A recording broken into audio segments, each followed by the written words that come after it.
Batrachian dreams. This was the second time I smoked toad venom, and I had known by now it contained some kind of DMT derivative. This time I increased my dose threefold. I had extracted the venom an hour ago and had 2 yellowish chunks of the stuff, each about the same size of a pencil eraser. By this time I had constructed a better venom smoker, a 20-ounce soda bottle sawed in half with a wire coat hanger bent into a circle. The coat hanger had tinfoil suspended in the circular wire part of it. I put the first chunk of dried venom on the foil, positioned the bottle directly over the foil, about a centimeter above it, emptied my lungs, and lit the foil from underneath.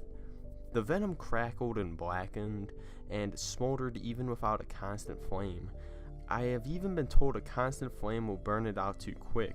I let the bottle white out with smoke, then lifted it away from the foil gently so as not to lose any smoke, and took it all in a short, hard inhale.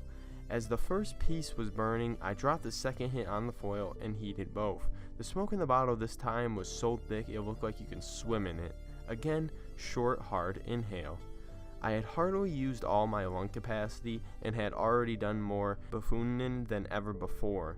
I was already feeling the trademark heat in my neck and scalp. My dappled area rug looked like it was moving, like duckweed on a turbulent pond.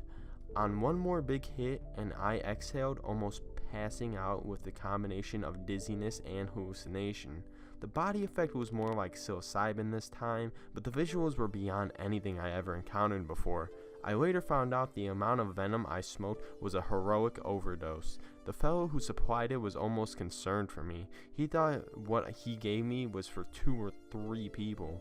About a minute after I exhaled, I had a feeling of being surrounded by large invisible things studying me. I was a little scared, but I've been in worse narcotic purgatories. I smoked a bowl of sticky hydro, which both intensified and calmed the experience. Walking around the house, I encountered my cat, who was a trip when you're sober. He was letting out deep, guttural mouths, which he does all the time, but they now sounded like death moans of some alien beast. His fur was like silk, and he seemed to perceive the state I was in and became playful. I couldn't look into his eyes without becoming thoroughly intimidated. I gave him some fresh catnip so he can enjoy the ride with me, on some level at least. He looked like a picture that was cut out and superimposed onto a picture of the inside of my house. I put on some good music and sat down, smoking the tasty hydro. For a half hour I chatted with myself in a whisper about some idea for a science fiction story I cannot for the life of me remember. During this time, the whole world did not exist. Then the feeling of something or someone behind me made me run across the room and put my back to the wall. My cat, now rolling on the floor with his nip, looked up at me and his eyes were like glowing orbs of uranium.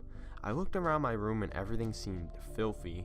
Imagine the effect a blacklight has when it makes every little bit of dust on your face show up. Imagine that without the blacklight. The most interesting thing I saw was a beam of light hitting the dust in the air. It looked like a solid, glittering rod of crystal.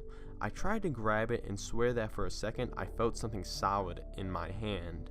I sat down and finished the bowl of weed. At this point my trip began to wind down. The dust specks everywhere became as mundane as before, and Oreo was just a regular cat again. The invisible giant seemed to stick around on the edge of my senses for a day or two. This was definitely one of the top 3 psychedelic experiences of my life. Since then, my supply of toad venom had vanished. I would very much like to go back to that place again though.